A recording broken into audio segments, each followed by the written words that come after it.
Salut les amis pêcheurs et bienvenue sur la chaîne. Ici votre ami et expert, prêt à décortiquer pour vous la semaine à venir. Et quelle semaine mes chers amis? On se penche aujourd'hui sur le pronostic de pêche pour le Québec, pour la période du 8 au 14 décembre 2025. Une semaine qui s'annonce absolument fascinante, marquant pour plusieurs le véritable début de la saison de pêche sur glace. Les premières glaces sécuritaires se forment, et les poissons, bien qu'un peu engourdis, sont prêts à mordre. Cette semaine, la clé du succès ne sera pas la chance, mais bien la stratégie. On va voir ensemble comment la météo, la lune et le comportement des poissons vont influencer nos sorties. Restez bien attentifs, car je vais vous livrer des secrets qui pourraient bien faire la différence entre une glacière pleine et un retour bredouille. On va parler des espèces vedettes de ce début d'hiver, le doré, la perche chaude et l'incontournable brochet. Je vais vous dire exactement où les chercher sous la glace et avec quoi les tenter.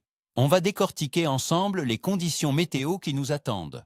On parlera de température, de pression atmosphérique, un facteur crucial, vous le savez, et même de l'influence de la Lune.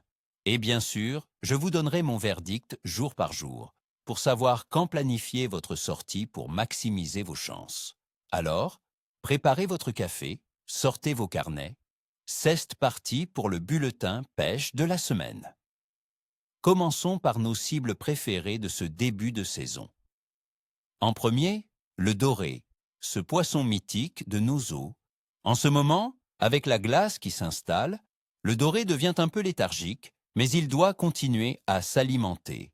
Il ne faut pas le chercher sur les grandes étendues plates. Le secret, c'est de trouver les structures sous-marines. Cherchez les pointes rocheuses qui s'avancent dans le lac, les cassures franches, là où le fond passe de 3-4 mètres à 8-10 mètres rapidement.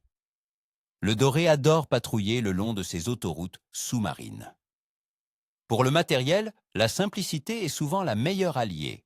Une bonne vieille brimbale garnie d'un méné bien vigoureux reste une valeur sûre. La présentation doit être impeccable. Le méné doit être juste assez loin du fond pour être visible, disons 30 à 50 cm. Si vous êtes plus actif, une petite canne à jigger avec un jig phosphorescent garni d'un petit morceau de méné peut faire des miracles, surtout aux heures de faible luminosité, tôt le matin et en fin d'après-midi. Le phosphorescent attire leur curiosité dans l'obscurité sous la glace. Ensuite, parlons de la perche chaude. C'est le poisson plaisir par excellence pour la pêche sur glace, idéal pour initier la famille. Contrairement au doré, la perche chaude va souvent se trouver dans des zones moins profondes, près des herbiers qui commencent à mourir sous la glace. Ces herbiers abritent encore une multitude de petits organismes, un vrai garde-manger pour elles. Cherchez les baies, les anses protégées du vent, avec des profondeurs allant de 2 à 5 mètres. La clé avec la perche chaude, c'est de trouver le banc. Percez plusieurs trous jusqu'à ce que vous tombiez sur une touche. Pour la technique, une petite canne ultra légère est parfaite. Utilisez des petits gigs de couleurs vives. Le rose, le chartreuse, l'orangé sont excellents. On peut les garnir avec des asticots ou des petits verres de cire. Le mouvement est crucial. Faites sautiller votre gig sur le fond pour créer un petit nuage de sédiments. Ça les attire à coup sûr. N'hésitez pas à changer de couleur si les touches se font attendre. Enfin, le grand prédateur de nos eaux, le brochet. En début de saison de glace, le brochet est souvent très actif. Il reste dans des zones relativement peu profondes, là où se trouvent les bancs de poissons fourrage. Les plateaux herbeux, les abords des îles et les baies sont des postes de choix. Une profondeur de 3 à 6 mètres est idéale. La technique reine pour le brochet sous la glace est la brimbale, ou tip-up. Il faut utiliser un gros méné, un mulet, ou même une perche chaude si la réglementation le permet. Placez votre appât à mi-hauteur, entre le fond et la surface de la glace. Le brochet attaque souvent par en dessous. Soyez patient. Quand le drapeau de la brimbale se lève, ne ferrez pas immédiatement. Laissez le temps au brochet d'avaler correctement sa proie. Donnez-lui quelques secondes de fil, puis ferrez amplement et avec autorité. C'est un combat puissant qui vous attend. Maintenant, analysons les conditions générales qui vont nous influencer cette semaine. Côté météo, La semaine s'annonce typique d'un début décembre québécois. On va connaître des températures majoritairement sous le point de congélation, oscillant entre -1 et -8 degrés Celsius le jour et pouvant descendre jusqu'à -10 ou -14 la nuit. Ce froid constant est une excellente nouvelle, car il va consolider la glace sur nos plans d'eau. Soyez tout de même extrêmement prudents, vérifiez toujours l'épaisseur avant de vous aventurer. Un vent du sud ou sud-ouest dominera une bonne partie de la semaine, avec une force modérée autour de 30 km par heure. Ce vent ne nous affecte pas directement sous la glace, mais il peut rendre les conditions en surface assez rudes. La pression atmosphérique, quant à elle, devrait être relativement stable en début de semaine avant de potentiellement connaître une légère baisse vers la fin de semaine, ce qui est souvent bon signe pour activer les prédateurs. De faibles chutes de neige sont possibles, ce qui peut être bénéfique en limitant la pénétration de la lumière sous la glace et en rendant les poissons moins méfiants. La température de l'eau, évidemment, est proche de 0 degré sous la glace. L'eau la plus chaude, à environ 4 degrés Celsius, se trouve au fond. C'est là que les poissons vont chercher un peu de confort et une activité métabolique plus stable. C'est pourquoi pêcher près du fond est souvent la meilleure stratégie en hiver, sauf pour les poissons pélagiques. Passons à la Lune, un sujet qui passionne toujours. Nous commençons la semaine juste après la pleine lune du 4 décembre. On sera donc en phase de lune gibbeuse décroissante durant toute la période. Le 8 décembre, la Lune sera illuminée à environ 83%. Le 11 décembre, nous atteindrons le dernier quartier. Selon les croyances populaires, la période qui suit la pleine Lune est souvent considérée comme moyenne. Le pic d'activité nocturne lié à la pleine Lune est passé. Cependant, la pêche reste tout à fait possible, surtout aux heures de lever et de coucher du soleil, qui coïncident avec les levées et couchers de lune, créant des pics d'activité mineure. En résumé, l'activité générale des poissons sera modérée. Le froid stabilise leur environnement, mais ralentit leur métabolisme. Ils ne se déplacent que pour s'alimenter de manière efficace et sans dépenser trop d'énergie. Il faudra donc leur présenter un appât facile et alléchant directement sur leur route. La patience et la bonne localisation seront les maîtres mots.